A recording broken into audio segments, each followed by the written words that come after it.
have room for another warrior.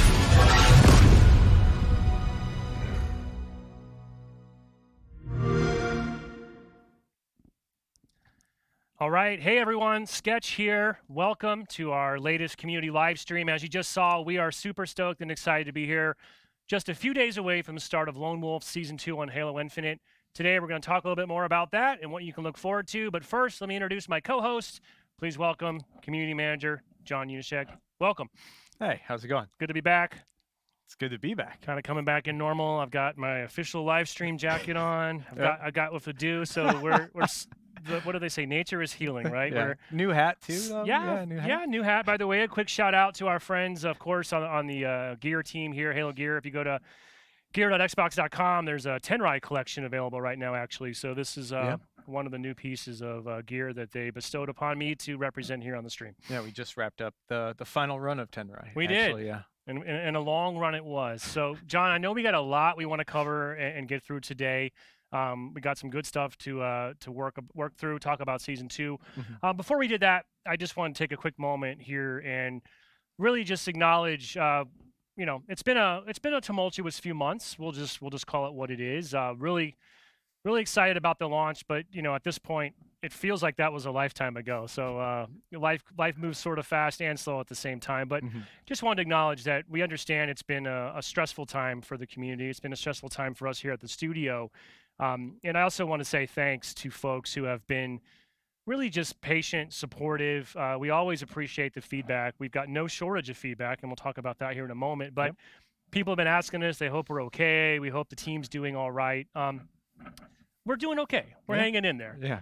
We got work to do, and we'll talk about that here on the show today, and we got a lot to get after. But, just wanted to acknowledge we understand there's been some frustrations, and we would all like to have more things happening at a faster pace, and we are going to get there, but it's just going to take us a little bit of time. Yeah. I always want more Halo, Of course. Who doesn't? Good news is we're only a few days away from at least another nice dose of some really fun, cool stuff. Mm-hmm. Speaking of feedback, though, John, a few weeks back, you spent a lot of time put together what we've called Season 1 kind of outcomes blogs, right? Yeah, 2 of them, yeah. And quickly want to break, we're not going to go through all those in detail today, but just kind of give us the cliff notes for folks who may have missed out on that. Yeah, we wouldn't want to do the full thing. I think it came out to like 36 pages on the Word docs. But yeah, some of the stuff we covered was focused on live, focused on multiplayer and game modes, and stuff like that. But overall, right now, outcomes, lots of improvements for Season 1 or Season 2 coming up. One we actually have that we could roll a tape on. Oh, yeah. We actually just found out about. Yeah, quick backstory here is we were just looking at this build, which, by the way, huge shout out to our team and the test team in particular. We've got our final candidate. Our release build is ready to go for May 3rd. But looking at this video here yesterday in the studio, one of the changes that we've heard a lot of feedback on since launch was players wanted a little more agency over the player outlines, right? Yep. And so in our outcomes blog, we mentioned, yes, we'll have a slider in Season 2. But what we didn't mention was that the slider goes all the way down to 0.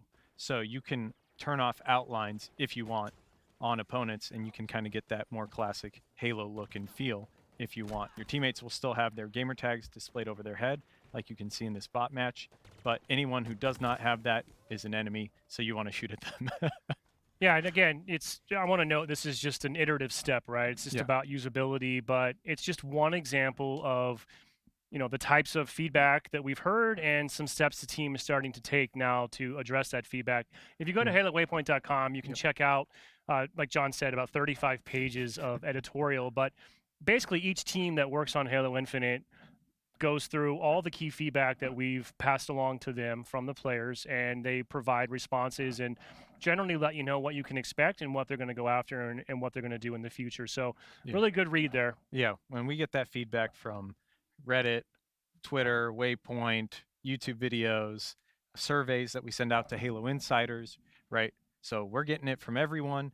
So it's a really balanced approach, and all the teams know what is the community all up talking about, and we address that directly in those blogs. And I'll just add one more note, something that you may recall Joseph mentioned in his blog last month. We are also working on one more public-facing resource that we hope to stand up in the near future that'll essentially be a Trello board of sorts. If you were around during the MCC work, you're familiar with what I'm talking about. But we want to do a better job being a little more transparent and providing kind of a self-service resource. So ideally, at any given moment, a player could go to this page and clearly see quickly what are we working on and what the status of each of these key pieces of feedback are. So we are committed to getting that out as well. And again, I just wanted to stress that we've heard all the feedback.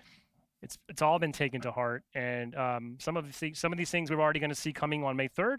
Other things are obviously going to be a little bit grander in scope and are going to take a little more time. But I do want to just say thanks again to everyone who has stuck by us and taken the time to give constructive feedback and input, and the game will be better for it. So thank you. Absolutely.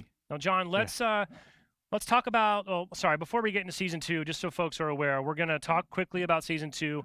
I'm going to be joined by Joseph Staten here, our head of creative. We're going to sit down, talk a little bit more about what we're doing this year, what you can look forward to in the year ahead, reflect on the roadmap that we shared last week. Also going to talk a little bit more about the new narrative aspects to our seasonal model and what you'll find when Lone Wolves launches next week. And then you and Jerry caught up the other day, right? Yes, yeah. So we talked on Monday, and we've got a recording of that for everyone, which you can see right there. Yeah. Season 2 Battle Pass for Jerry Hook. And then we're going to wrap it up, you and me again, talking a little bit about Kansas City and all the other things going on in the Halo franchise. Yeah, it's our basically since Rally, it's our first big major, and that kicks off in just a few days. So we're excited about that. So before we welcome Joseph and John, I thought it might be helpful let's just do a quick recap. Season 2 Lone Wolves coming next week. May 3rd is the start date. I believe we're looking at 11 a.m. Pacific time global release. We'll talk about that a bit more at the end of the show. We actually, I think, have a handy rollout map so you can see exactly what time season 2 will be live in your neck of the woods, right? Give us a quick rundown, John. Couple quick highlights. Season 2. Okay. Put you on the spot. What's the pitch? What do we got coming? 2 new maps, 1 arena, 1 big team. Both look amazing. 3 new modes. Last Spartan Standing. We'll kick off an event actually with launch on May 3rd. We've also got Land Grab, which will come in a later event, Entrenched, which is a lot of fun. And then we also have King of the Hill. The King Returns, a fan favorite, classic one I've been looking forward to, and I've missed tremendously. So yeah, 2 maps, 3 modes, lots of events, narrative events. I'm trying to think anything else. Have full-on battle pass. Yeah, I was going to say, you forgot the thing I cover later on. So, here's I love this shot. We had a similar image created for the launch of the game, but this is just a look at some of the new customization content and what you'll be able to do for your own personal Spartan over the course of season 2. And like John mentioned, in just a little bit, we've got, I think, basically you and Jerry are walking through 100 tiers of our new battle pass. Which, by the way, also has direct and immediate improvements based on player feedback, which y'all will be speaking to a little bit more later, right? Yes. Yeah, we cover that as well. Yeah. All right. So we're going to get back into the Season 2 content here in a minute. But first, we're going to take a very fast break. I'm going to welcome Joseph Staten, and we're going to talk to you a little bit more about what the studio is currently working on and what you can expect later this year. We'll be right back.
All right, and we're back.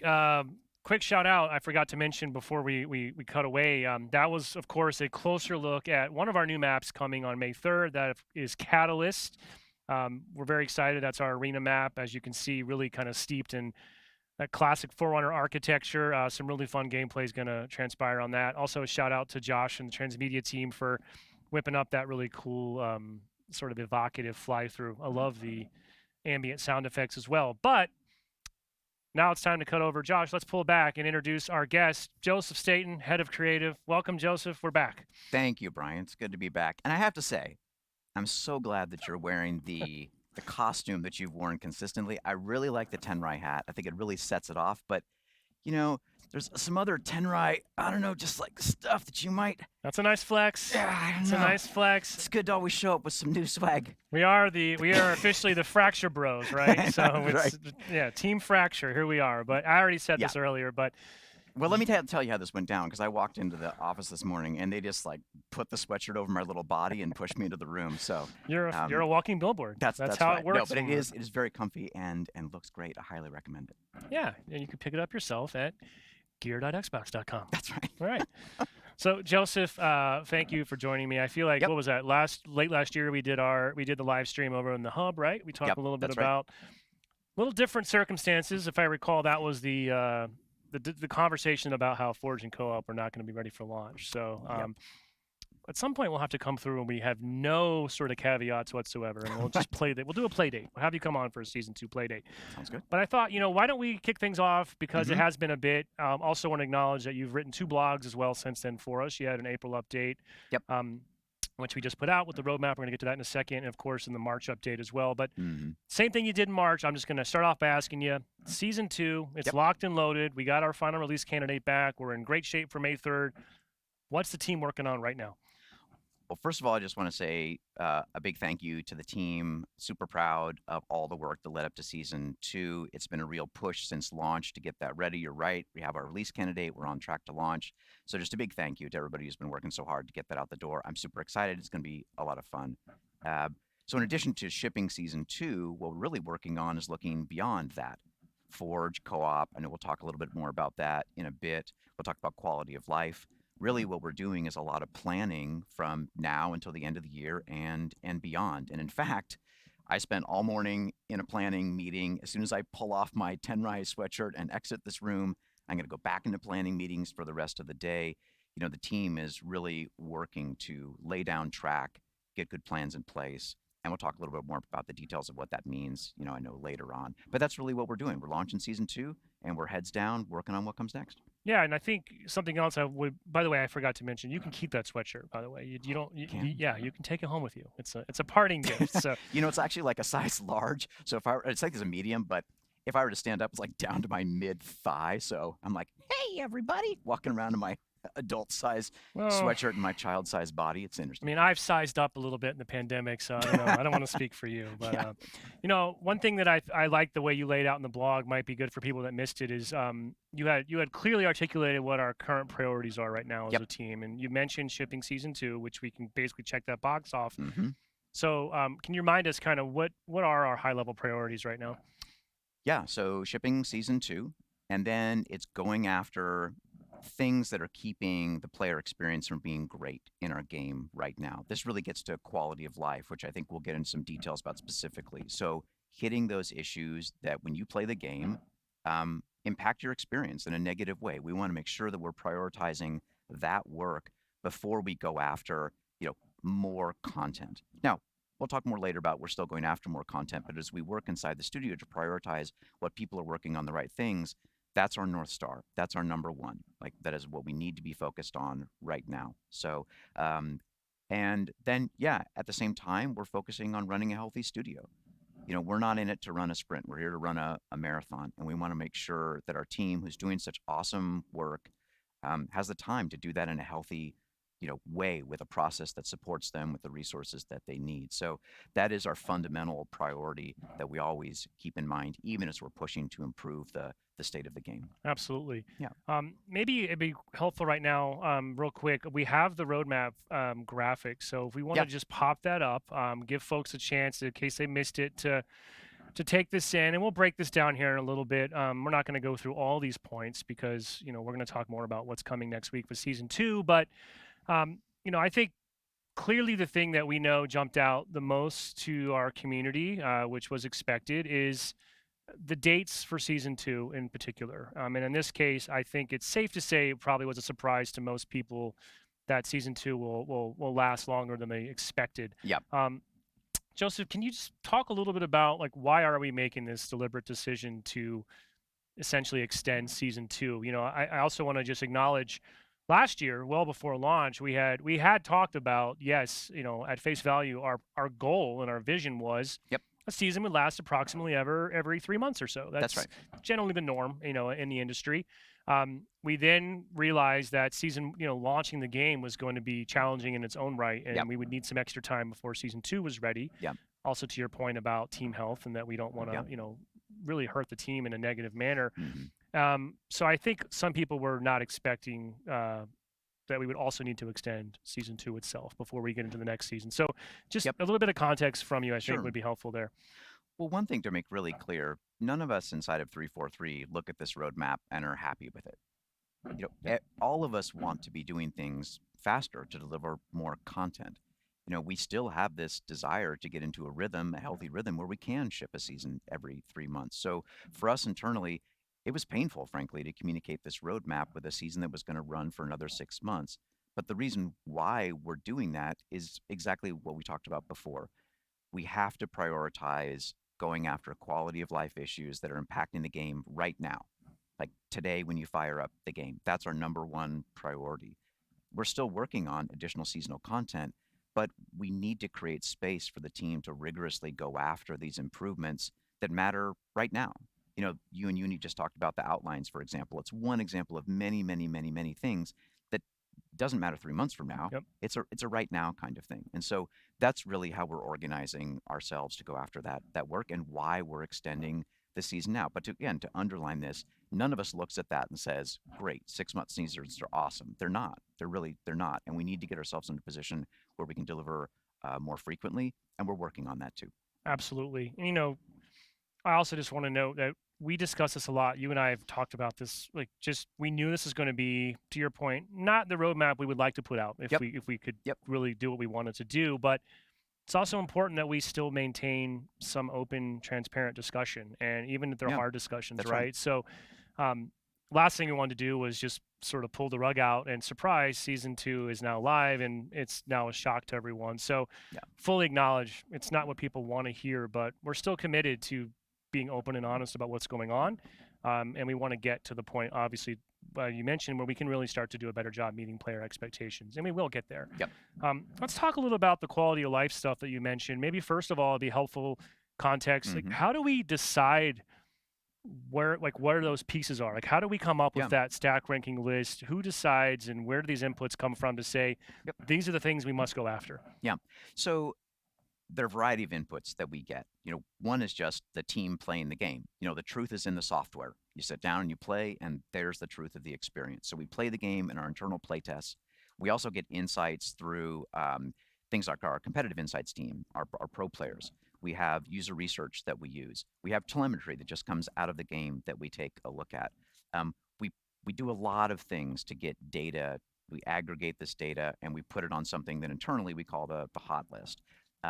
And we track it, we prioritize it, and that's how we go after one body of work versus another. So part of quality of life is the internal quality of life that we need as a studio. We need robust systems in place to gather these insights, get them together in a list, and go after them. And that's some of the work, but not all the work, of course, that we've been doing since launch. Yep. Is making sure that we've got a good, rigorous process to be super planful about what we attack.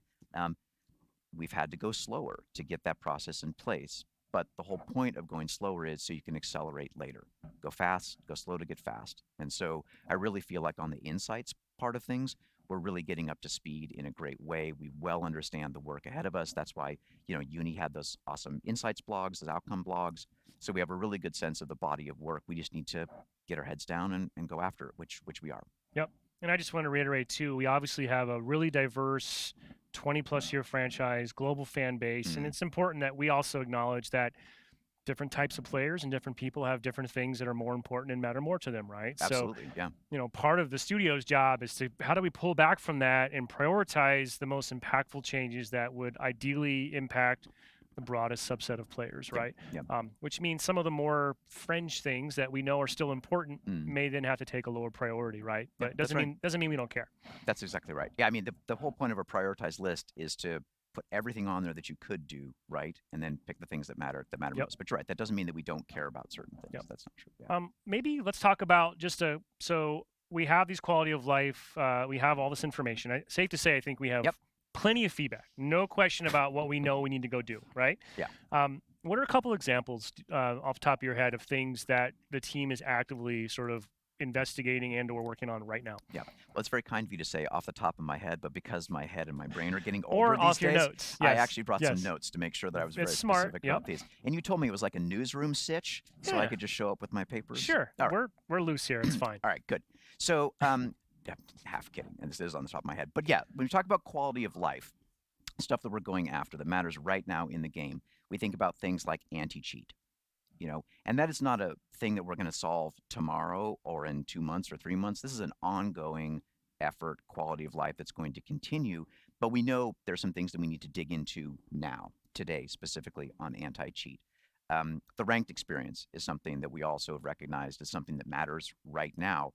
And this includes like fundamental behind the scenes stuff that we need to do for ranked so that we can go after some of the ranked playlist issues that players feel right now in the game. So that's work that we're diving Yep. into. Network improvements around desync, as well as just the way the players report bugs. We just want to make sure that we've got a good handle on that. And then, of course, we're also going after big ticket, longer time frame items, things like match XP, Spartan career. Yep. Now, we can't today say definitively, well, this is where these things are going to land, but it's important to just acknowledge, look, we know these things, we're going after them. They might not show up on the roadmap right now, but that's because we want the roadmap to be a credible, reliable source of truth. And so there's work going on behind the scenes on these quality of life, as well as many, many other things that we could talk Yep. about, including some of those internal studio, just are the way we work, the way we organize ourselves. That's our internal quality of life that we're focused on too. Yeah, and in our next segment, I believe Jerry and Unishek will talk a little bit more about specifically on the live side of the game, some things that they're focused on. For example, how do we diminish the core restrictions we have in place? Like we've heard loud and Right. clear, our players would like to be able to mix and match more content across more Spartan cores and have more Yep. customization agency, right? So that's another example. Mhm. Heck, I would even note, even the Season 2 Battle Pass today is a reflection of player feedback and changes that were made. Yep. Things like adding in credits, increasing the value. The free track has a lot more content, and Jerry and John will talk a little bit more about that when we're done here. Yep. So you also mentioned in your blog the way that we would deliver these quality of life updates would be via drop pods. What does that mean? Drop pods. Well, so we wanted to pick a name that had resonance in the Halo universe. And if you think about an ODST drop pod, right, they're racked up in the belly of some UNSC ship. They're always ready to go. They're racked and they're waiting to drop. And that's how we approach the delivery. We want to approach the delivery of this content.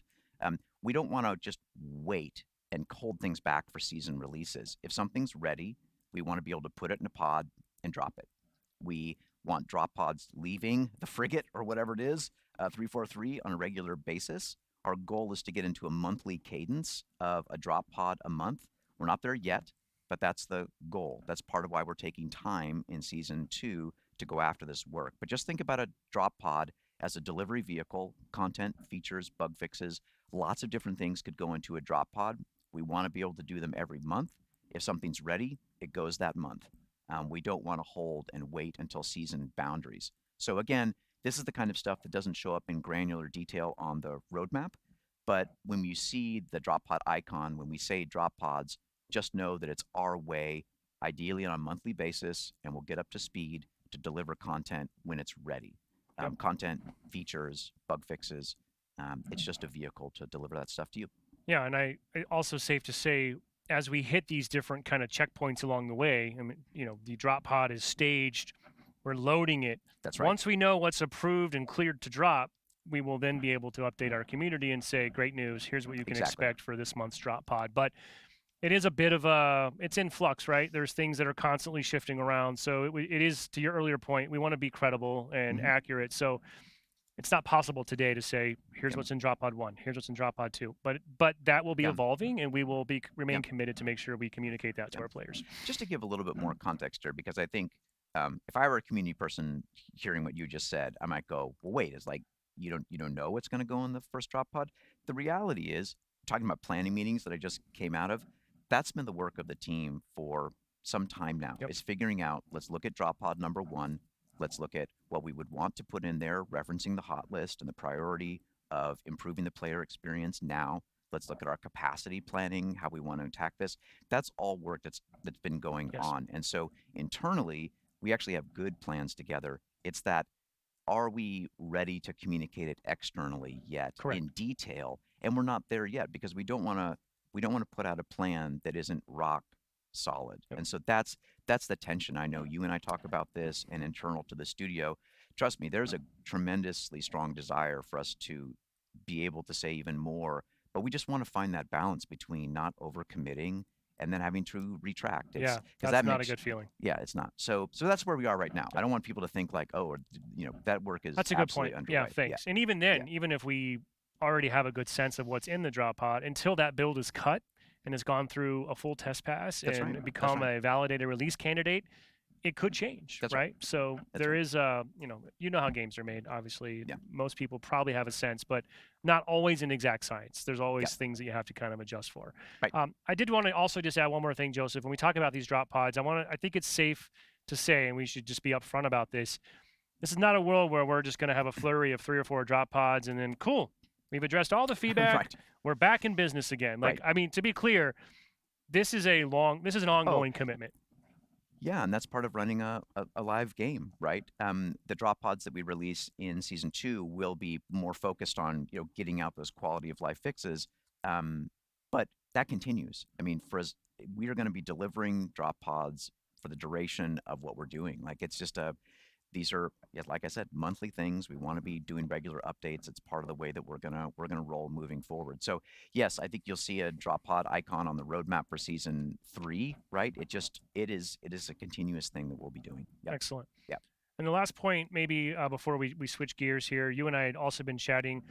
While it's true that we are going after priority right now for quality of life improvements, you also noted this already. We just fully acknowledge we also have some content challenges. That's right.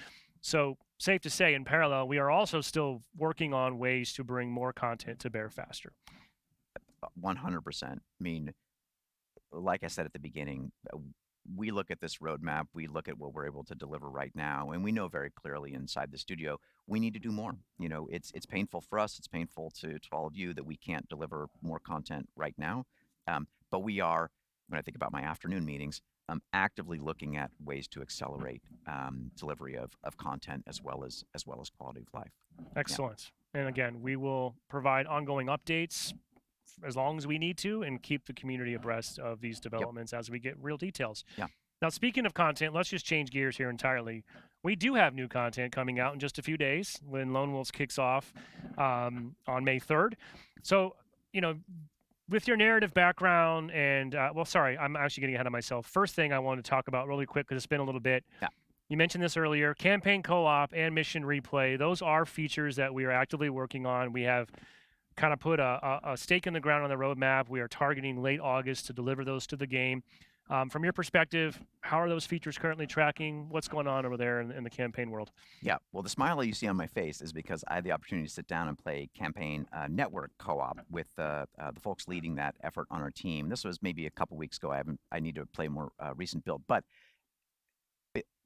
everyone knows that Halo is more fun when you play with your friends. Like, just that, it's always been true, and campaign co-op is no exception. And it was just this magical moment where I'd been playing it along the way, but just to see a build that's progressed so far since last year, a build that's getting really close to being done and released, it was just this magical flow of being in this big new Zeta Halo environment with 3 other Spartans running around as a foursome, just playing 4-player network co-op. exploring this wide open world. It brought all those feelings that I so much enjoy about campaign co-op, just rushing back again. So super excited. Awesome progress has been made by the team on the campaign co-op front as well as mission replay, and being able to just go back in and play things with less friction. It's just super fun. So very excited about the progress that the team has been making on that. Big thanks to everybody who's been working so hard on it. It's going to be really fun, and it's so nice to see it getting close to the finish line sure. too. Yeah. And as far as I know, currently we still have a goal of being able to flight that via the Halo Insider flighting program at some point prior to release. So in many ways, it's even closer than it would appear on the roadmap. So as soon as we have more flight details, we'll be looking forward to sharing those. And of course, if you're not already opted in, you can go to haloinsider.com right now and create a free profile. And if you want to maybe be a part of a flight for co-op or something else, that's the first step to take. Next up, we have Forge. We haven't talked about that quite a bit since pre-launch. We also put that on the roadmap. We've indicated that we're targeting September. One big change, though, is that we are calling that an open beta now, which was a little bit different. So might be helpful just from your perspective. What does that mean to you, open beta? I have seen some people speculating and some concerns that you know, it's like 1/10 of Forge and it's just going to be this small little experience. But what do we want players to know about that? So when we say beta, it is the full feature set for launch for Forge. Like, this is not a stripped down version. This is not, you know, some features turned off, some features not. We've been flighting Forge for quite some time. And so what people will experience in this open beta is the Forge toolset. You know, some things are going to come later, like additional palettes and those kinds of things. But Forge is going to be its own, you know, service as well. Like, we're going to add things over time to Forge too. But you're right. People should not look at the beta label and think, oh, is this some sort of you know, handcuff version of Forge? No, not at all. Like, when people get it, they'll be playing it with a full robust feature set for V1. Yeah, and I think, you know, originally we had talked about we were going to flight Forge at a larger scale before release, but given that you noted that we have been flighting it to a private audience for, I think, honestly, maybe 2 years or more at this stage. Yeah, it's been a long time. Yeah. I think it's the right decision. Essentially, by moving into an open beta, we can get that core tool set right into the game as soon as possible, and it lets everyone in the community with no barriers or restrictions start making real content and real experiences that will then persist. So it's one of our ways that we can also help address the feedback that people want more content, more experiences. We get to recruit the community to help us in some regards.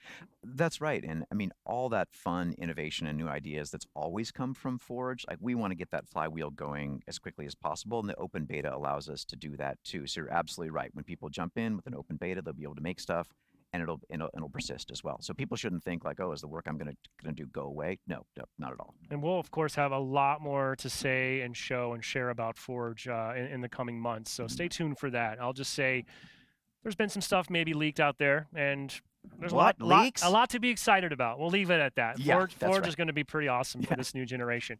All right. Last thing I want to chat with you about, Joseph, we'll just change gears here again.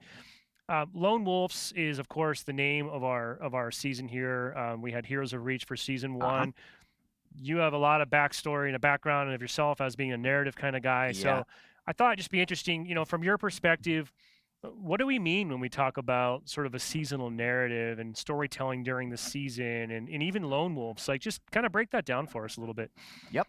So, Josh, if you wouldn't mind putting up the Lone Wolves piece of concept art that we've got. So I think people are getting sick of looking at my face at this point. So we released this concept art a little while back. What does it represent? Well, when we say Lone Wolves, what we're really saying is our seasonal theme. And themes are compelling ideas that inform how we approach a lot of different content creation. Characters like this, Spartan Eklund on the left, Spartan Din on the right. A theme for Lone Wolves, what does that idea really mean? Well, who are Lone Wolves? Lone Wolves are scavengers. They're Spartans who are operating deep behind enemy lines, far away from lines of supply. They need to be improvisers. You can see on their armor that if something breaks down, they find something on the battlefield, they use it for their own purposes. So these Lone Wolves are scrappy scavengers. And when it comes to, well, what does that mean for the story? Themes, really, they inspire interesting what-if questions. So what if we had 2 Spartans operating out in the field, deep behind enemy lines, and they found something very, very dangerous. And what if they brought that really dangerous thing back to the academy, brought it back to this place of safety? Like, what is you as a player? How would you deal with that problem? And Brian, I don't want to spoil anything here. We can probably take away that image, because the more I look at it, the more I want to say. But that's the idea. You got scavengers. They're out in the wild. They find something interesting and dangerous. What happens when they bring it back? And maybe we can show a little tease of that in a cinematic here. This isn't the whole season 2 intro cinematic, because that would be terrible. We'd spoil everything. But it's a little snippet of the opening cinematic for season 2 Lone Wolves that we should take a look. Yeah, let's check it out.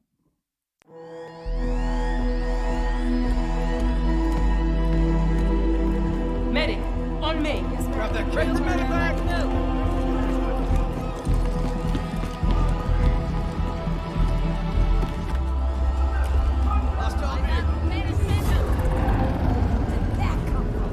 They aren't hostiles.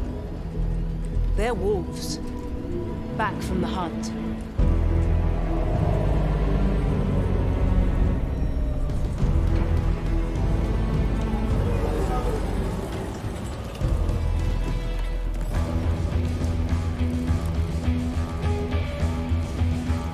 This Neuralink is corrupted, man. I'll have to pull the chip. And No! Do that, he dies. And we lose everything he risked his life for.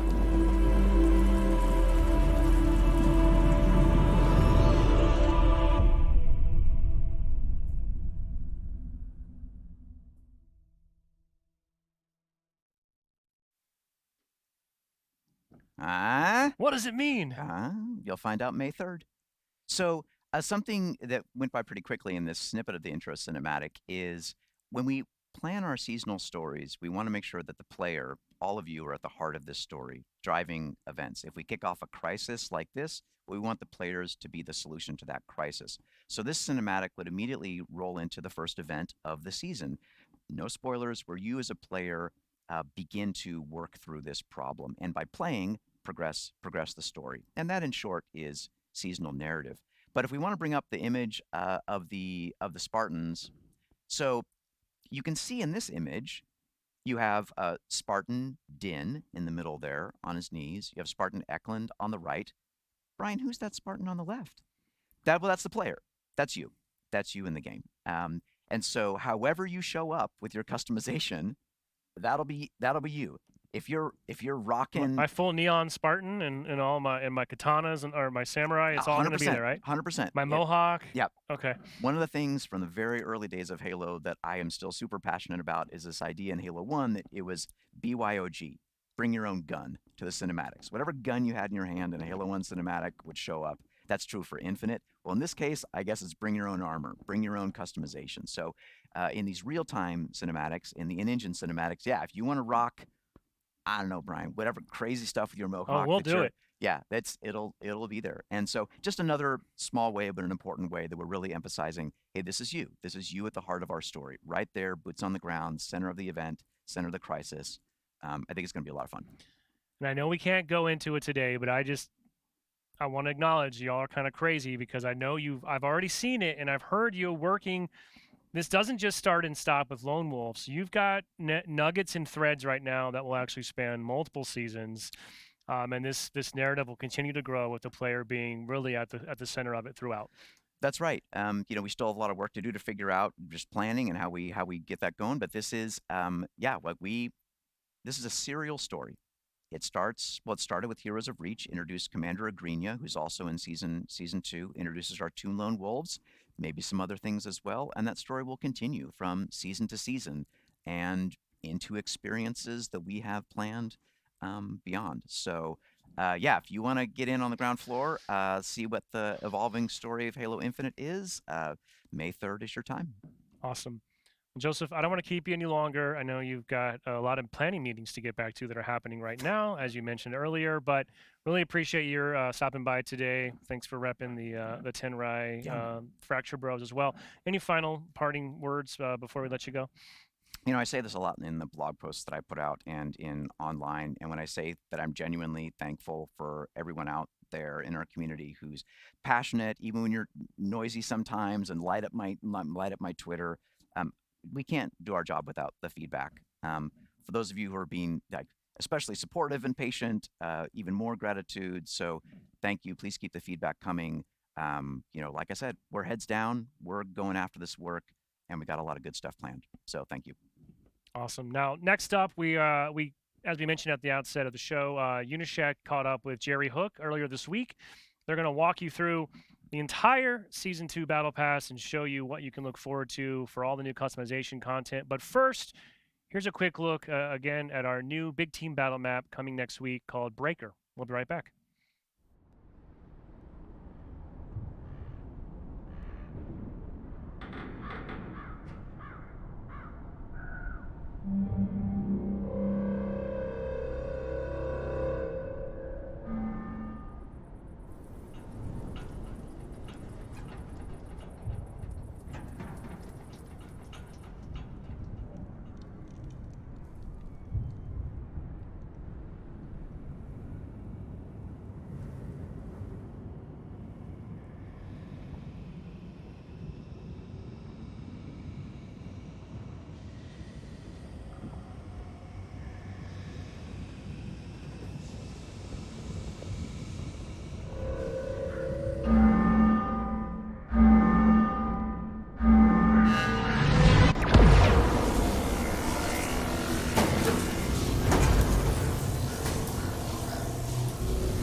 Hey everyone, it's Unisec here, and today I am joined by Jerry Hook.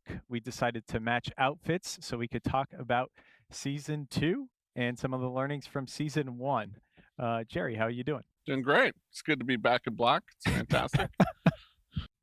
It feels good. I'm glad we were on the same wavelength coming in today. But let's talk about Season 1, some of the learnings we've had, and then we can dive into Season 2, take a look at the Season 2 Battle Pass.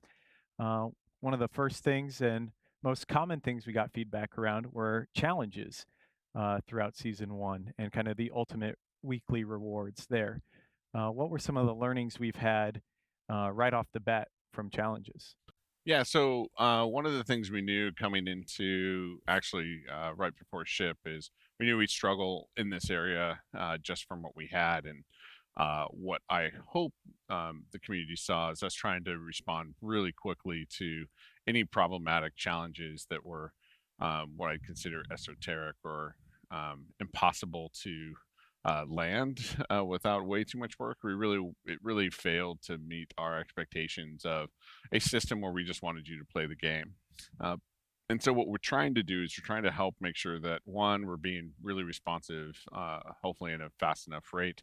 But also as we look forward to future, how do we want to make challenges? How do we start pairing those challenges stronger to the playlist you're playing instead of locking you down right from the beginning? That won't affect you here in season 2, but we've culled a lot of the challenges that were problematic for everyone, and Like the Killjoy challenge. Killjoy, or not as many Ravager challenges, those sorts of things. And really try to focus on just the heart of just playing in specific modes and being successful there.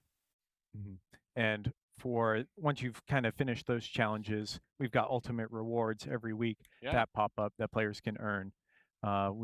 We got a lot of feedback around season 1s. We had some repeating emblems, but season 2, we're turning the corner. Yeah. So one of the things we've met, as we've balanced a lot of what we've been trying to do with the game moving forward, is just go to the heart of, is the design principles that we went against, are they hitting our goals, and can we put pressure on our content to be able to get the right content for players that they actually value? And so we've moved away from a lot of the consumable pieces. We've moved away from a lot of the emblems and other things that they're valuable, but when you're talking about a weekly challenge, they don't really hit the high value that players are looking for, where players are looking for new coatings or new geo, those sorts of things, new visors, those pieces. And that's what we want to try to do moving forward. And again, you saw us make some of these quality life improvements towards the tail end of season 1, and we're just going to continue that moving into season 2. And so your capstones will hopefully be something that you want to chase and you feel good going after from a week by week basis. Yeah, I think in our outcomes blog we said coatings, visors, and stances, right? Yeah. As well as a little geo. Yeah, you mentioned some geo. Yeah. Nice. And then up next, the shop. There was a lot of conversations around the shop when we launched, and we did make some strides to improve that, and we'll have even more in season 2. Yeah, the biggest thing for the shop obviously is, so pretty early on, within a couple weeks after launching, we really sat down with our business teams and we said, hey, look, we have to go back to the drawing board. We have to go back to the drawing board on our pricing and our fundamental store structure. And again, that's just we didn't meet expectations. We knew we'd have some challenges going into launch, but didn't have time to fix them all. And so we just went back pretty much to the drawing board and said, okay, look, let's take a fundamental look. Let's take a look at the product lines that we're trying to help make sure that players feel are valuable. And let's start breaking it up. We lowered prices pretty much across the board in most cases. And then we're also starting to look at, like, let's do some individual sales. We will be looking at the future of continuing to make improvements so that if you open up a bundle and you just want one item, we are looking at that to help solve for that challenge. And then the other things we want to help make sure is that again, from a value perspective, the probably one of the biggest learnings that we got across the board is that our avid players who have been with us for the last 20 years, they really wanted to see something new. And so when we look at, where your feedback is on value, where your feedbacks are on, where that value sits for you, it's not in the old geo, or it's not in the old looks. It's actually in things that really spark you as being new to play with, which makes complete sense. And we're trying to put our focus there instead of, and you'll see that in a lot of the battle pass, instead of rehashing, say, Spartan 5 stuff and whatnot. It's not to say that we're not focused on that at all, because I know there's fan favorites, but we want to balance from a purchasing perspective. We want that more to be on the earn side than on the purchase side. Gotcha. And then Last but not least, before we dive into the Battle Pass, I know we had a lot of feedback around cores, right? Yeah. Customization, cores and kits, right? Kind of being Yep. locked down. But we're going to start changing that starting within season 2. Yep. Want to talk a little bit about that? Yeah, so I mean, this has been a very hot topic since we launched, and the initial goal, and you can see this in how we package together the Battle Pass for season 1, is it's really based around Noble 6 and those characters. And when you break down those characters, we really wanted to help make sure that those looks and those that fantasy was preserved. And we really lost incorrectly the strength that Reach and Halo 3 brought to the franchise of allowing players to really mix and match everything. And we knew we'd have some struggles there. We didn't realize it would be as bad as it was. So if you didn't catch our blog last time, we are looking to move away completely from the core system. And what that means for season 2 is you'll start seeing specifically what I would call in-canon cores. So, your Spartan 5 to 7 to, whatever we're doing for Infinite on a canon perspective. We're trying to make that ubiquitous. So if you earn a coating, it's usable across all of those cores, or if you earn a shoulder piece, it's usable across all those cores.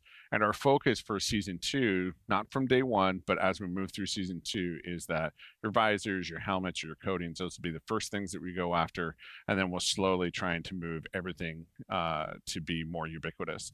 It gets a little harder when you take a look at, say, the Yori armor or some of the fracture cores, because they do have just fundamentally different structures that not everything fits in. So right now we're really taking a look at the canon cores and leaving the fracture cores to their own right now. But again, send us your feedback, let us hear that, and that'll help us, basically where we're going to put the team to go and focus and go and correct. Yeah, the feedback definitely helps us prioritize what's most important to the players. Yeah, and kits are the kind of fit in that same challenge where the original design philosophy was a kit was more like a uniform. We wanted players to just quickly, basically, put that uniform on, whether it be esports or whether it be a character, and just say, hey, look, that kit goes there. And we want to make, from a design philosophy perspective, we want our content to be able to be used across all of our basically our players' characters, to be able to go and make their Spartans look the way they want, including kits. Those won't be on day 1, but it is something that we're hoping to address in a drop pod coming in season 2. And now for the grand finale, we can talk about the Battle Pass here for season 2.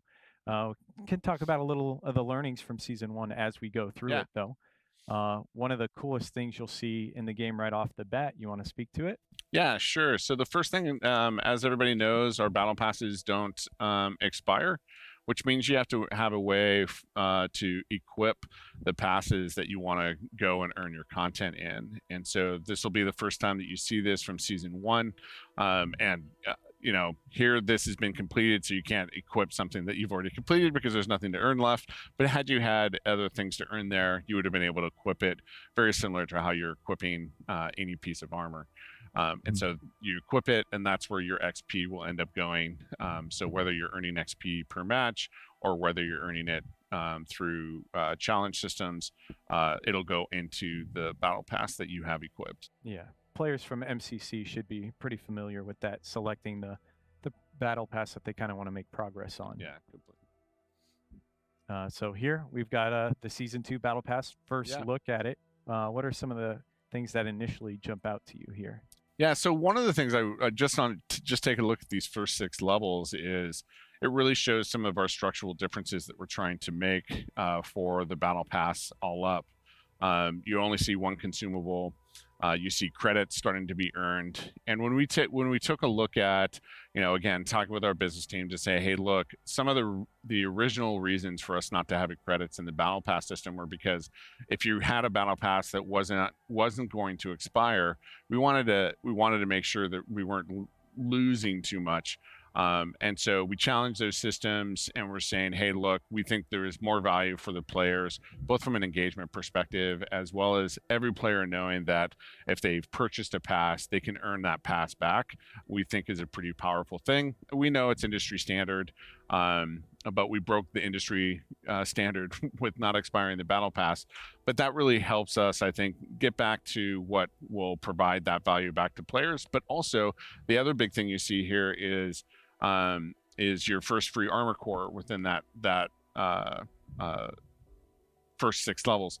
This is pretty critical for us because one of the things we felt looking at season 1, in season 1 you didn't earn a core if you were a free player. And for us, when we take a look at valuing the player's time and where we've kind of failed in a couple of ways, this is one of the pretty critical pieces. And we wanted to make sure that as we honor everyone's time, part of that is as you play, you're actually earning meaningful content, even if you're a free player. And earning, a full suit is the first step of that. This also actually permeates the rest of the battle pass. If you're a free player, you're pretty much, I think we're about 60%. Don't quote me on that. If you're gonna, land blast me with tweets or whatnot, you're 59% or whatever. I'm just saying around there. Our main goal was to try to help lift both the free side of the pass as well as the pass in general on higher valued content. Yeah, so see, the free track should have around 60% more just goodness earned, right? More durable cosmetic unlocks and stuff like that. And we already touched on it, but the pay track also has this. Yep, absolutely. A total of 1,000 credits over the course of the battle pass. And then the great thing you'll start seeing here is as Uni starts scrolling through this content is you're going to start seeing content here that matches our narrative theme. And as Joseph talked about, Eklund and Din, they're the main characters for this pass. And they're lone wolves. They're wolves. They're Spartans who've been out on the hunt. They've been separated from the UNSC over a long period of time. So they've kind of had to scrap and pull together their armor. And you see that theme pretty much throughout the battle pass. And it's one of the critical things we're trying to do overall for creatively as we move forward, that being tied to the story, the ongoing story, as well as the look and the feel is felt throughout the experience. And like I said, you'll start seeing more coatings, again, more unique gear, which hopefully for every player who's looking at playing Halo and joining us for a new season, there's a lot of content there for them to go after that they haven't seen before, even if they've been a part of the franchise for 20 years. Yeah, so lots of good stuff, especially for that Lone Wolves Rakshasa armor core. Right? Exactly. And this is a free helmet that you can get right off the bat, just right at tier 11. Yeah, and you'll see there are still swaps and XP boosts in there. They are still valuable for players, but you were seeing them less than you were in the past. And even events completely have removed our consumables across the board, and our events are focused as a primary means in which you are earning through your time and your investment in the franchise a way to earn new content that we haven't seen before. And as part of the battle pass, you also see some Mark 7 content, right? So players who've been joining us since launch who had that Mark 7 armor for free are going to get new pieces of armor here in the battle pass as well. Also, some on the free track. And this is something that everybody has access to the Mark 7 core because it comes with the free-to-play multiplayer. It's something that we want to continue to build on, again, just to help make sure that story of the Spartans continues to grow, of what the UNSC Mark 7 look like. Yeah. Nice AI color. High Charity, because it's got that Covenant purple. I like it. Oh, that's a good one. Get some of that camo, Yep. One of my favorite weapon charms now, the Combat Evolved one. Toss the plasma grenade, launch the weapon to you, pick it up, go on a tear. This and there's the Extermination weapon charm that'll be available with Twitch drops this weekend at Kansas City. So I'm looking forward to having both of those to rock too. Yeah, and this chest piece pretty early on is just a critical way in which you can see that thrown together. Hey, look, we had to strap things together with wires and straps to help get this piece of gear be protective and help that Spartan still do his duty and be successful for the UNSC. Mhm. And now we're starting to piece together one of Eklund. our lone wolves. Yeah, Eklund here. So you start seeing her frame, and yeah, you start seeing wasps. I don't actually remember if we had any wasp coatings in the season 1 battle pass. I can't remember for battle pass specifically, but there were a few ways to earn and also buy some coatings for the wasp. Like I know I've got one that I rock that I got in campaign. But yeah. And you see, you go next for the coating. You get a nice free coating here. You know, and the great thing we're trying to do here, again, you're seeing some different color variations and just some more customization for the player look and feel. But you go to jump on ahead to Eklund's piece. A nice little stance we can use to show off. Yeah, and I just want to remind everybody, like, I know we're using a Spartan here. This Spartan that you're seeing here, when we look at poses and whatnot, this is all things that are acquired in the battle pass. So there's nothing from the store here. So everything you see on that Spartan is from the battle pass being put together. It's a nice dealio right there. Yep. Let's see. Boom. There's Eklund. Yeah. And so this is her kit. This is what she looks like in the cinematics. And you're seeing a lot of the obviously the way we put kits together. And one of the great things, again, from a character perspective, this just allows you, if you want to look like Eklund, this is what she looks like, and this is how her Spartan comes together as a character. Real nice. Some more Mark 7 gear, right? Lots of good stuff. Oh my gosh. I'll dare you to pronounce this one. No. Some additional shoulder pieces for Mark 7 as well. Rampart kind of looks like the EOD, you know, of old. A classic. Keep jumping forward here. Some new gloves and some chest attachments here. Like we were saying, just lots of good Mark 7 stuff. Really good. This one on the free track, a lot of players will recognize from our key art on season 1. Oh yeah. Yeah, you can now get it for free just in that free track or in that chest attachment. Nice little helmet attachment there. Bright red on Butler. I can dig it, yeah. But lots of good stuff, right? And one thing about the battle pass that we have talked about or haven't talked about yet is overall progression system stuff. I know we wanted to kind of talk about that kind of with the challenges, but I skipped over it a bit.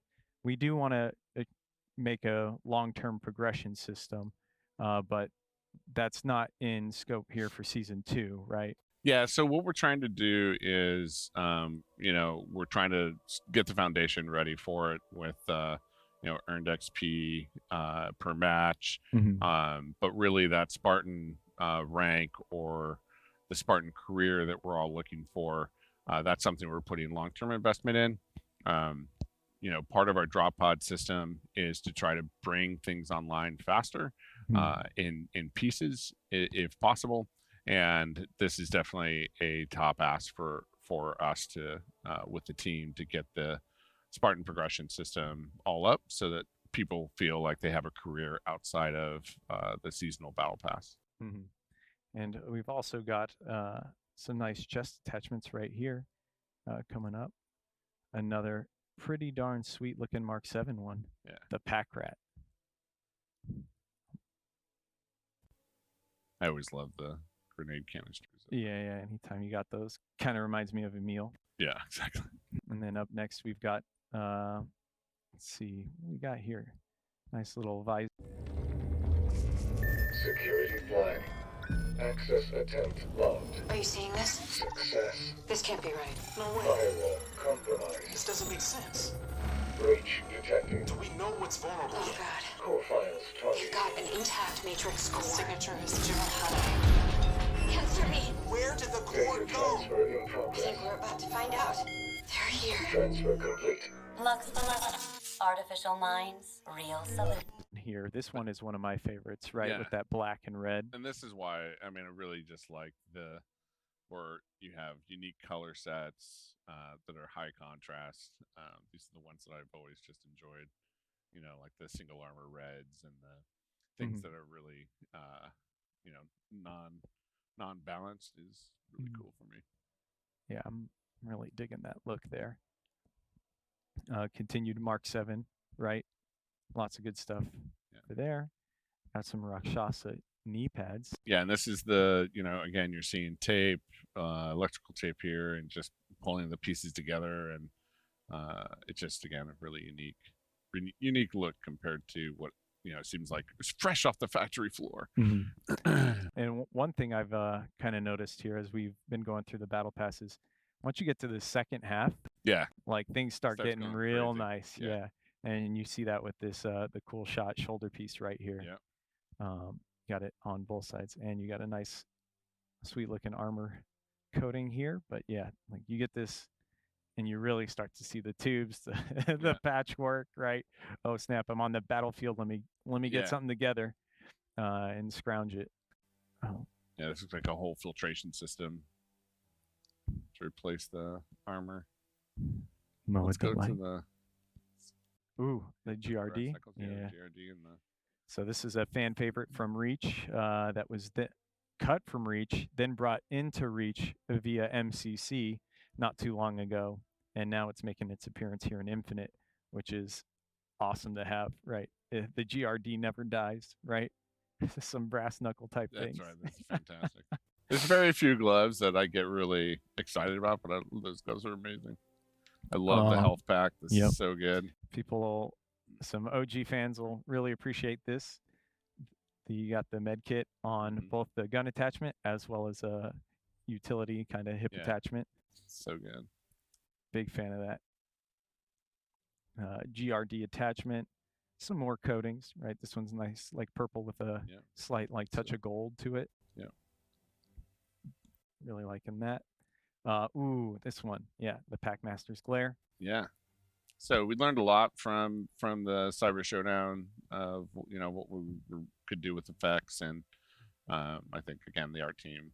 This is a huge, I think, a really good attachment for players. Yeah, and one thing that I've really come to appreciate is we've also been learning our own tools on how to make things even better and cooler. Right? It's a newer engine, right? So we're getting familiar with it too, making even newer, cooler stuff. And kind of pushing its limits even more with future customization content, which has been really sweet to think about, right? Like when we launch Forge and people get their hands on, they make kind of more simple things, right? Same kind of basic concept applies to us with our own tools, getting better and better, making cooler and cooler things. Nice little helmet attachment here. Yeah, I just love again, throwing together tape and little walkie-talkie. Yeah. Let's get more into Din stuff.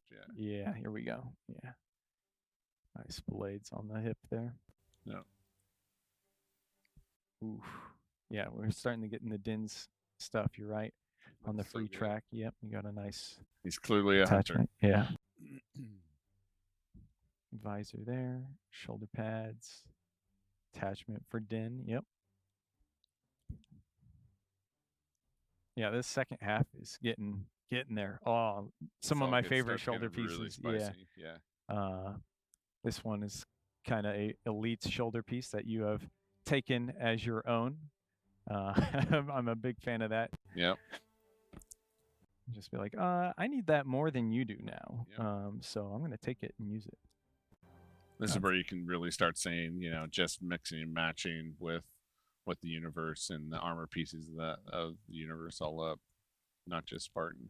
Another stance with that Spartan that we stood up there. Nice little darker black clean coating, and then here's a full look at Din. Yeah, this is what you'll see in the cinematic and him full characters Joseph was talking about earlier. Just really unique, really strong character look profile. Yep, digging in. Yep. I think I don't know if we had a full If you go to the next one. Yeah. Ooh, there we go. Yeah, we had Mythic effects set. Yeah. fix that. I think you can see bits and pieces of this in our Modes trailer, actually, that just came out. A couple of Spartans are rocking this. You can see a little bit of the green trail around them. Yeah. But some really cool effects. And then, it's a of partner course, outfit. the one everyone's going to want, these Elite Skull shoulder pieces are just phenomenal.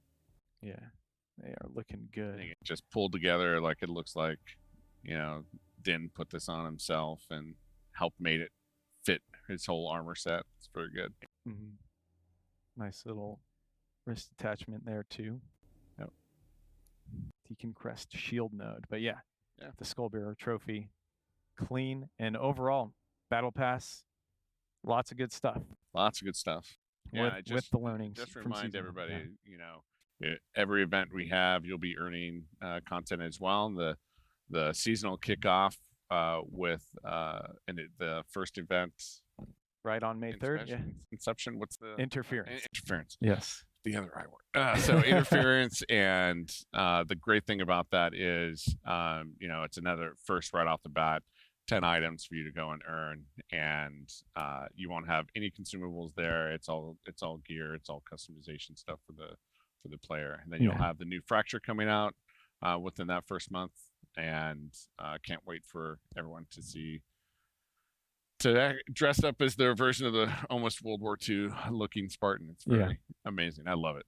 Yeah, the Eagle Strike there. Eagle Strike. Yeah, but we've said Interference launching on May 3rd, right there, day and date. It's going to have the last Spartan standing game mode on Breaker, which is going to be fantastic. Yeah. And then after the event ends, we're going to have that live in our larger playlist offering with last Spartan standing on all the big team maps. Yeah, right. So we won't just limit it to Breaker. Yeah, that's the other big thing that we're trying to be consistent on is now every time we launch an event, you'll see it move into the general playlist, so you can continue to play it as a game mode.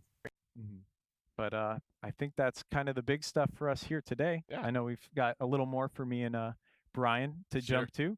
But Jerry, any last closing words? No, I just want to say, hey, thanks for coming with us on the journey.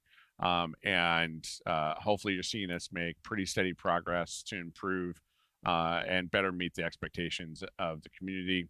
One of the main things I have always said is community really is the end game for any strong entertainment property, and for Halo, that is for sure the case. And I know that it's always hard to not get everything you want on day one, but we hope we're earning our way to continually make improvements that you're looking for to be successful for all of us in this hobby that we all love called Halo. All right. Well, thank you for joining us. Yeah. It's a pleasure having you on. We're back. Hey, wait, what? No. How did that happen? Want to give a big thanks again to Jerry Hook for stopping by earlier this week, and that was an exhaustive run-through of the Season 2 Battle Pass. Yeah, me and Jerry, in case you didn't know, that was a recording from earlier this week. Jerry and I went over all 100 tiers of that Battle Pass and had a lot of fun doing it. One thing we did want to just quickly clarify, we got some additional details after we recorded that segment, and we just wanted to make sure there was no confusion in that regard. We talked about, we've always said once you buy the Battle Pass in Halo Infinite, it never expires. That is true. But we want to be really clear that the free pass, so if you've never purchased a Season 1 Battle Pass and you've just been unlocking the free tracks, that will not persist. And this may be a surprise to some folks. So we wanted to be upfront and make sure that we were clear about that. So starting next week with the launch of Lone Wolves, if you own the premium pass, it will persist. You can still switch back and forth exactly like you just saw in that segment with Jerry and Unishek. But the free pass will not persist unless you at some point decide you'd like to go back and purchase it, at which point, boom, it's back, and it would also still carry your progress forward. So that is a bit of just a nuance we wanted to be very upfront and clear about. So just wanted to make that correction. Yeah. And then, John, I think you got two more quick addendums you'd like to add on to that segment, right? You got here real quick in front of us in the build right now? Yeah, we are doing this very much live. We saw people in chat talking about George and his armor kit. And some of you might enjoy seeing this.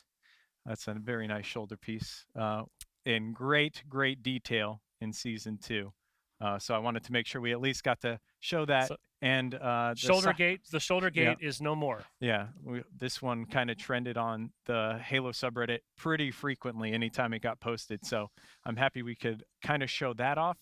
And also the Cyber Showdown, both the visor and Mohawk should be nice and leveled. We brought out the protractors and made sure they're nice and even. They're nice and centered now, right? Yes. Okay, yeah. good. And then on the other Xbox we've got here, or PC, we have some other things. You'll see when season 2 rolls around, we'll have a rank reset for ranked, and there will be new ranked rewards, ranked emblems that you can get that are kind of focused on that rank that you obtain, and it's going to have like a Lone Wolf's twist to it, right? So you see a bronze one with the wolf inside of it, and we also have some classic emblems making a return. Like this one, I know a lot of fans from back in Halo 2 love the card suits. Yeah. We've got the clubs, diamonds, and even a fleur-de-lis you can see on the right there. Okay. Yeah. Awesome. All right. Well, that officially wraps up the customization segment, if you will. Yes. Now we want to switch gears. We got one more thing we want to talk about briefly before we turn y'all loose today, and that is our big HCS Kansas City major coming up in just a couple days.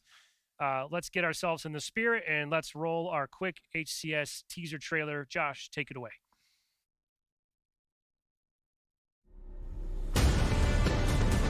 Ivan kill there for Plasma, going to Wolf, gets the kill tack as Drift well. Picks up two wonderful shots, and he makes it a third. Finish off the kill onto Royal 2, stops it important. Double, make it a triple. I think Costello's the best player in the game right now. Crispy and connecting. Oh my goodness, Lucid. Big double kill from Onboard. Can he get the triple? He does! Triple kill from Onboard.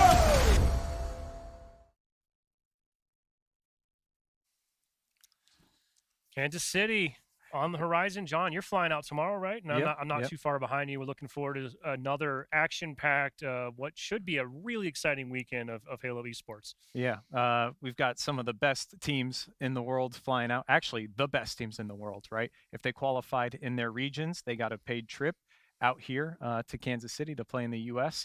A lot of them are playing right now at a boot camp at the Kansas City Royal Stadium, right? I think it's Kauffman Stadium. It's pretty freaking cool to watch them play. They're all set up in the like Diamond Club and then being broadcast on the Jumbotron, and it might even be live on Twitch right now. Yeah, if we had known, maybe we would have I would have flown out early. Rescheduled this stream a little differently. One of the big things, of course, if you are going to Kansas City, we certainly look forward to meeting you and hope you'll stop by and chat with us. But if you're not to worry. A lot of different ways you can tune in. There'll be Alpha, Bravo, Charlie, and Delta stream. Whoa, can we put that back up, Josh? That was a little fast. I'm a little slow. A lot of different opportunities, though. There'll be 4 streams going to catch all the action. Here we go.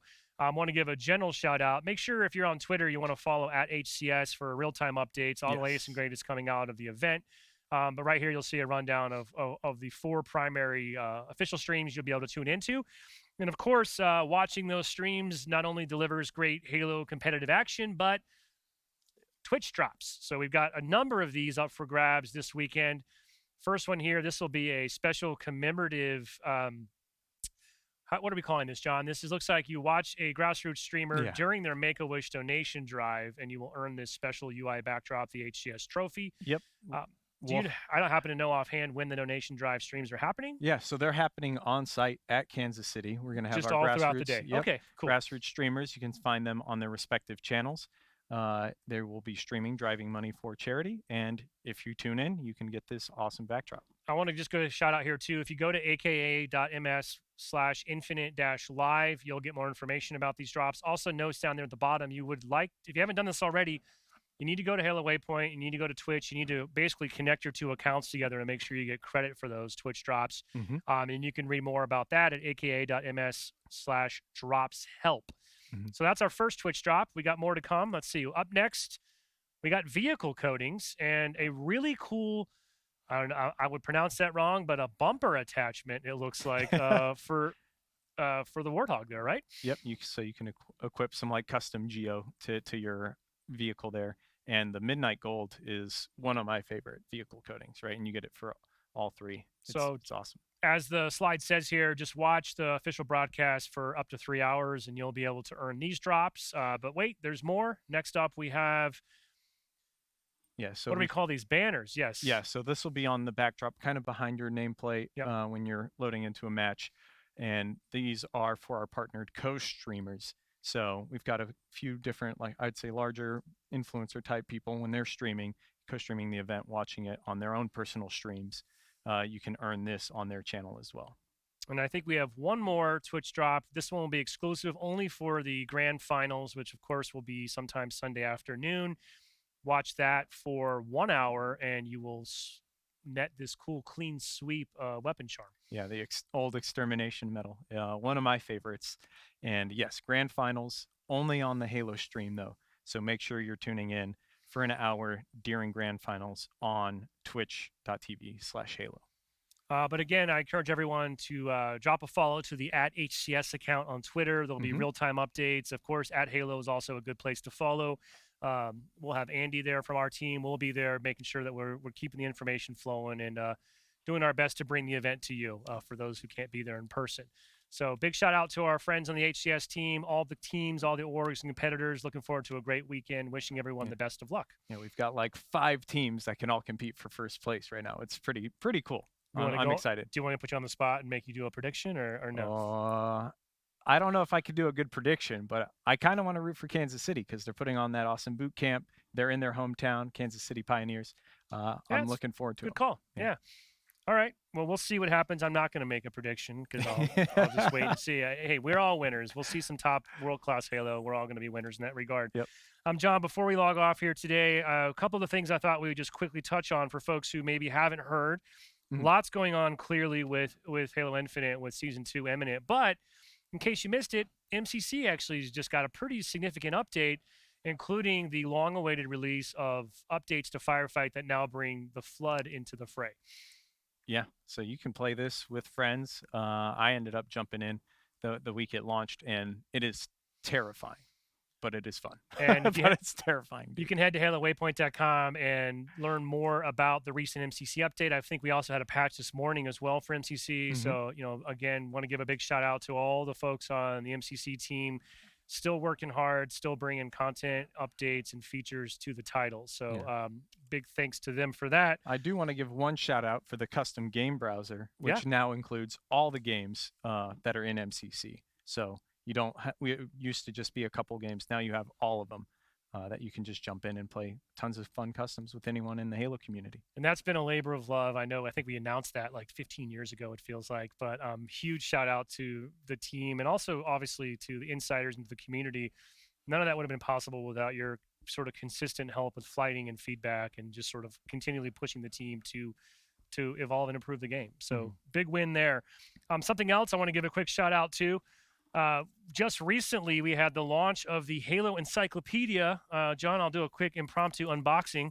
Let me know what it looks like. Yeah, here, I'm going to unbox it live on the air. And boom, there you go. The Halo Encyclopedia. This thing is... It's big. It's a dangerous book. It's careful, don't sprain yourself.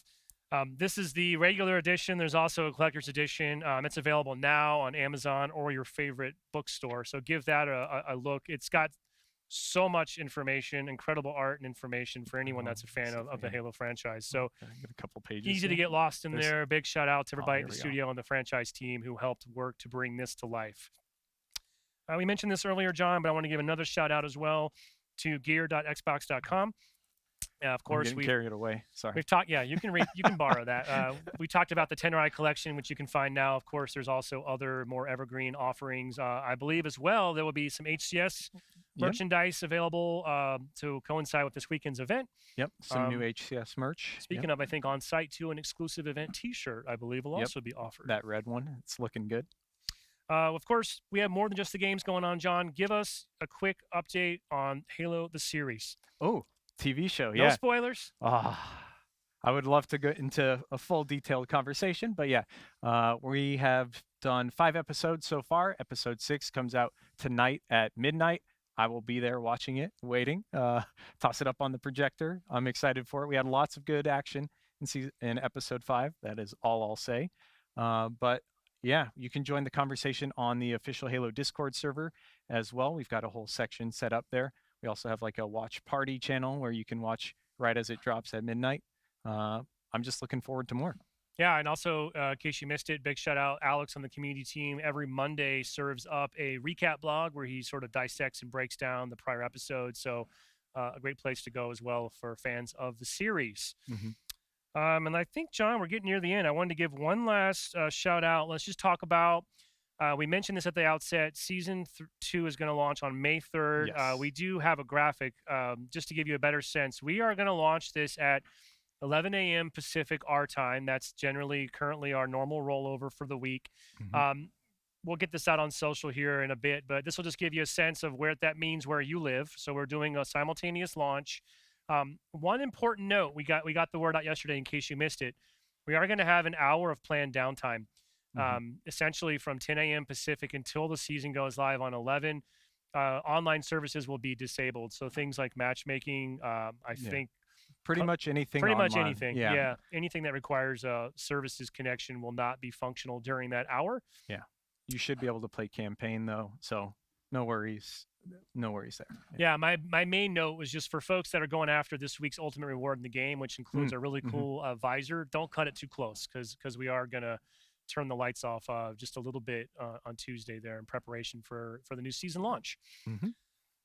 And geez, I think that's pretty much everything, John. Pretty dense, information-filled show. I want to give another big thanks to Joseph and Jerry for stopping by and helping us reveal and talk about some new information. Another plug, please go to halowaypoint.com. We've talked about outcomes blogs today. Definitely worth the read. Be sure to check out Joseph's monthly update as well. And I think that's all I got. Yeah, we'll have a blog on launch day with tons of new info, tons of the info, kind of summarizing what's in season 2 as well. So if you want to either jump in or read that blog, yeah. Anyways, I think that's it. We'll let you go. We've had your time for a while. Really appreciate everybody from tuning in. And again, really appreciate everyone's continued support, your passion. We get it. We're all excited. We're all passionate about Halo. Together, we're going to keep doing great things, and we are going to get there. So thanks a lot. We cannot wait to join you online on May 3rd as we kick off Lone Wolves. We'll see you then.